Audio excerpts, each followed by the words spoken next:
ಕೃಷಿ ವಿಶ್ವವಿದ್ಯಾನಿಲಯ ಬೆಂಗಳೂರು 2025 ಕೃಷಿ ಮೇಳವನ್ನ ನವೆಂಬರ್ 13ರಿಂದ 16ರವರೆಗೆ ಕೃಷಿ ವಿಶ್ವವಿದ್ಯಾನಿಲಯದ ಜಿಕೆವಿಕೆ ಆವರಣದಲ್ಲಿ ಹಮ್ಮಿಕೊಳ್ತಾ ಇದೆ. ಈ ಬಾರಿಯ ಘೋಷವಾಕ್ಯ ಸಮೃದ್ಧ ಕೃಷಿ ವಿಕಸಿತ ಭಾರತ, ನೆಲ ಜಲ ಬೆಳೆ ಎಂಬುದು. ನೈಸರ್ಗಿಕ ಸಂಪನ್ಮೂಲಗಳನ್ನ ಉಳಿಸಿ ಅತ್ಯುತ್ತಮವಾಗಿ ಬಳಸಿಕೊಳ್ಳುವಂತ ಹಲವಾರು ತಾಂತ್ರಿಕತೆಗಳನ್ನ ಪ್ರದರ್ಶನ ಮಾಡ್ತಾ ಇರುವಂತ ಈ ಕೃಷಿ ಮೇಳ ವೈವಿಧ್ಯಮಯ ತಂತ್ರಜ್ಞಾನಗಳಿಗೆ, ಮಳಿಗೆಗಳಿಗೆ, ಬೆಳೆ ತಾಕುಗಳಿಗೆ ವೀಕ್ಷಣೆಗೆ ಅನುವು ಮಾಡಿಕೊಡಲಾಗಿದೆ.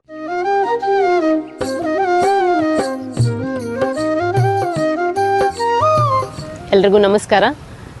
ನನ್ನ ಹೆಸರು ಡಾಕ್ಟರ್ ಕವಿತಾ ಟಿ.ಆರ್. ಅಂತ ಅಖಿಲ ಭಾರತ ಸುಸಂಘಟಿತ ಜಂತುಹುಳು ಪ್ರಾಯೋಜನೆಯಲ್ಲಿ ಕೆಲಸ ನಿರ್ವಹಿಸ್ತಾ ಇದ್ದೀನಿ. ಕೃಷಿಯಲ್ಲಿ ರೈತರು ಹಲವಾರು ಸಮಸ್ಯೆಗಳನ್ನು ಎದುರಿಸ್ತಾ ಇರ್ತಾರೆ. ರೋಗ ಆಗಿರಬಹುದು, ಕೀಟ ಆಗಿರಬಹುದು, ನ್ಯೂಟ್ರಿಷನಲ್ ಡಿಫಿಷಿಯನ್ಸಿ ಇರಬಹುದು. ಎಲ್ಲ ಸಮಸ್ಯೆಗಳಲ್ಲಿ ಜಂತುಹುಳು ಅನ್ನೋದು ಒಂದು ಸಮಸ್ಯೆ ಆಗಿ ಕಾಡ್ತಾ ಇದೆ. ಜಂತುಹುಳು ಅಂದ್ರೆ ಎಷ್ಟೋ ರೈತರಿಗೆ ಅದ್ರ ಬಗ್ಗೆ ಮಾಹಿತಿನೇ ಇಲ್ಲ, ಗೊತ್ತೂ ಇರಲ್ಲ. ಯಾಕೆ ಅಂದ್ರೆ ನಾವು ಪ್ರಯೋಗಶಾಲೆಯಲ್ಲಿ ಜಂತುಹುಳುವನ್ನ ಸೂಕ್ಷ್ಮದರ್ಶಕದ ಮೂಲಕ ಮಾತ್ರ ನೋಡೋದಕ್ಕೆ ಸಾಧ್ಯ. ಅದು ಒಂದು ಸೂಕ್ಷ್ಮ ಜೀವಿ ಅಂತಾನೆ ಹೇಳ್ಬೋದು, ಕಣ್ಣಿಗೆ ಕಾಣಿಸೋದೇ ಇಲ್ಲ. ಎಷ್ಟೋ ಜನ ರೈತರಿಗೆ ಜಂತುಹುಳು ಬರುತ್ತಾ ಅನ್ನೋದ್ರ ಬಗ್ಗೆ ಮಾಹಿತಿ ಕೂಡ ಇರೋದಿಲ್ಲ. ಯಾವ ಬೆಳೆಗಳಿಗೆ ಈ ಜಂತುಹುಳುಗಳ ಬಾಧೆ ಬರುತ್ತೆ ಅನ್ನೋದನ್ನ ನೋಡೋದಾದ್ರೆ ಪ್ರಮುಖವಾಗಿ ತರಕಾರಿ ಬೆಳೆಗಳು, ಹಾಗೇನೆ ಹಣ್ಣಿನ ಬೆಳೆಗಳು, ಹೂವಿನ ಬೆಳೆಗಳು, ಯಾವುದೇ ಒಂದು ಬೆಳೆ ತಗೊಂಡ್ರೆ ಸಸಿಗಳಲ್ಲಿ ಈ ತರ ಬಾಧೆಯನ್ನ ನಾವು ನೋಡಬಹುದಾಗಿದೆ. ಈ ಜಂತುಹುಳು ಬಾಧೆಯನ್ನ ಹಾಗಾದ್ರೆ ಗುರುತಿಸೋದು ಹೇಗೆ ಅನ್ನೋದನ್ನ ನೋಡೋದಾದ್ರೆ ಇದು ನಮ್ಮ ಜಂತುಹುಳು ಬಾಧಿತ ತಾಕು ಅಂತಾನೆ ಹೇಳ್ಬೋದು. ಇದು ಒಂದು ಅವರೇ ಬೆಳೆ. ಇದರಲ್ಲಿ ನಾವು ಜಂತುಹುಳು ಬಾಧೆನ ಹೇಗೆ ಪರೀಕ್ಷೆ ಮಾಡೋದು ಅಂತ ನೋಡೋದಾದ್ರೆ, ನೀವು ಈ ತರ ಹೊಲಗಳಿಗೆ ಅಥವಾ ತೋಟಗಳಿಗೆ ಹೋದಾಗ ಈ ತರ ಎಲೆಗಳು ಹಳದಿ ಬಣ್ಣಕ್ಕೆ ತಿರುಗಿರ್ತವೆ. ಇಂತಹ ಗಿಡಗಳ ಬೆಳವಣಿಗೆ ಕುಂಠಿತ ಆಗಿರುತ್ತೆ. ಹಾಗೇನೆ ನೀವು ಈಗ ಪಕ್ಕದ ತಾಕಿನಲ್ಲಿ ನೋಡಬಹುದು, ಇದು ಜಂತುಹುಳು ಬಾಧಿತ ಅರಿಶಿಣದ ತಾಕು. ಇದರಲ್ಲಿ ಎಲೆಗಳು ಸಂಪೂರ್ಣವಾಗಿ ಹಳದಿ ಬಣ್ಣಕ್ಕೆ ತಿರುಗಿರೋದನ್ನ ನೀವು ಗಮನಿಸಬಹುದು. ಹಾಗೇನೆ ಎಲೆಗಳ ತುದಿಗಳಲ್ಲಿ ತುಕ್ಕು ಹಿಡಿದಿರೋದಂತ ಒಂದು ಲಕ್ಷಣವನ್ನ ಕಾಣಬಹುದು. ಹಾಗೇನೆ ನೀವು ನೋಡಿದ್ರೆ ಬೆಳೆಗಳ ಬೆಳವಣಿಗೆ ಕುಂಠಿತ ಆಗೋದನ್ನ ಕೂಡ ಗಮನಿಸಬಹುದಾಗಿದೆ. ಹಾಗೇನೆ ಸೊರಗು ರೋಗದ ಲಕ್ಷಣಗಳನ್ನ ನೀವು ನೋಡಬಹುದಾಗಿದೆ. ಈಗ ನಾವು ಜಂತುಹುಳು ಪ್ರಾಯೋಜನೆಯ ಒಂದು ಪ್ರಾಯೋಗಿಕ ತಾಕಿನಲ್ಲಿ ಇದ್ದೀವಿ. ಮೇಲ್ನೋಟಕ್ಕೆ ಜಂತುಹುಳು ಬಾಧೆಗೆ ತುತ್ತಾಗಿರ್ತಕ್ಕಂತಹ ಟೊಮ್ಯಾಟೊ ಬೆಳೆಯಲ್ಲಿ ಸೊರಗು ರೋಗದ ಲಕ್ಷಣ ಒಂದು ಪ್ರಮುಖವಾದ ಲಕ್ಷಣ ಅಂತಾನೆ ಹೇಳಬಹುದು. ಈಗ ಆರಂಭಿಕ ಹಂತದಲ್ಲಿ ನೀವು ರೋಗ ಲಕ್ಷಣಗಳನ್ನ ಗುರುತಿಸೋದ್ರಲ್ಲಿ ಸಫಲ ಆದ್ರೆ ಅಂತಹ ಗಿಡಗಳನ್ನ ಬೇರು ಸಮೇತ ಕಿತ್ತು ನೋಡೋದಾದ್ರೆ ಬೇರಿನಲ್ಲಿ ಸಣ್ಣ ಸಣ್ಣ ಗಂಟುಗಳಿರೋದನ್ನ ನೀವು ಗಮನಿಸಬಹುದು.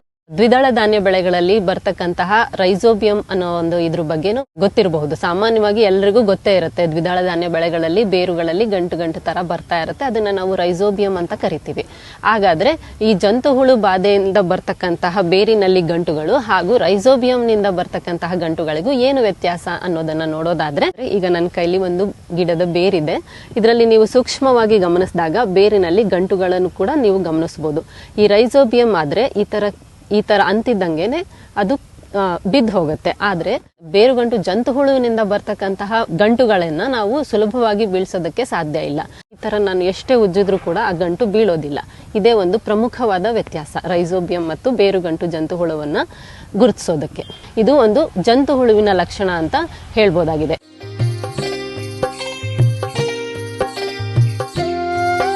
ಹೇಗೆ ನಿರ್ವಹಣಾ ಕ್ರಮಗಳನ್ನ ಕೈಗೊಳ್ಳಬೇಕು? ಬೇವಿನ ಹಿಂಡಿ ಆಗಿರ್ಬೋದು ಅಥವಾ ಕೊಟ್ಟಿಗೆ ಗೊಬ್ಬರ ಆಗಿರ್ಬೋದು, ಇಂತಹ ಒಂದು ಹೆಚ್ಚಾಗಿ ಗೊಬ್ಬರಗಳನ್ನ ಕೊಟ್ಕೊಂಡು, ಹಾಗೇನೆ ಜೊತೆಗೆ ಕಾರ್ಬೋಫಿರಾನ್ 3G ಅಂತ ಮಾರ್ಕೆಟ್ ಅಲ್ಲಿ ಸಿಗುತ್ತೆ, ಅದನ್ನ ಕೂಡ ನೀವು ಬಳಸಿ ಆರಂಭಿಕ ಹಂತದಲ್ಲಿದ್ರೆ ನಿರ್ವಹಣೆಯನ್ನ ಮಾಡ್ಕೋಬಹುದಾಗಿದೆ.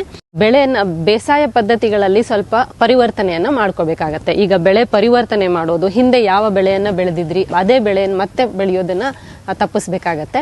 ಹಾಗೇನೆ ಬೆಳೆಗಳ ಮಧ್ಯದಲ್ಲಿ ಆಂಟೆಗೋನಿಸ್ಟಿಕ್ ಕ್ರಾಪ್ ಅಂತ ಏನ್ ಹೇಳ್ತೀವಿ, ಚೆಂಡು ಹೂವು ಆಗಿರಬಹುದು ಅಥವಾ ಸಾಸಿವೆ ಆಗಿರಬಹುದು, ಮಧ್ಯದಲ್ಲಿ ಬೆಳ್ಕೊಳ್ಳೋದಾದ್ರೆ ಅದರಿಂದನೂ ಕೂಡ ಜಂತುಹುಳುವಿನ ಬಾಧೆಯನ್ನ ನಿರ್ವಹಣೆ ಮಾಡಬಹುದು. ಈ ಜಂತುಹುಳುವಿನ ಬಗ್ಗೆ ಹೆಚ್ಚಿನ ಮಾಹಿತಿ ಬೇಕಾದಲ್ಲಿ ನಮ್ಮ ಇದೇ ತಿಂಗಳು ಅಂದ್ರೆ ನವೆಂಬರ್ 2025 13, 14, 15 ಮತ್ತು 16ನೇ ತಾರೀಕಿನಂದು ಜಿಕೆವಿಕೆ ಆವರಣದಲ್ಲಿ ನಡೀತಾ ಇರತಕ್ಕಂತಹ ಕೃಷಿ ಮೇಳದಲ್ಲಿ ಭಾಗವಹಿಸಿ ಅಖಿಲ ಭಾರತ ಸುಸಂಘಟಿತ ಜಂತುಹುಳು ಪ್ರಾಯೋಜನೆ ಸಸ್ಯರೋಗಶಾಸ್ತ್ರ ವಿಭಾಗದ ಮಳಿಗೆಗಳಿಗೆ ಭೇಟಿ ನೀಡಿ ಹೆಚ್ಚಿನ ಮಾಹಿತಿಯನ್ನ ಪಡೆದುಕೊಳ್ಳಬೇಕಾಗಿ ಈ ಮೂಲಕ ವಿನಂತಿಸಿಕೊಳ್ತೇನೆ.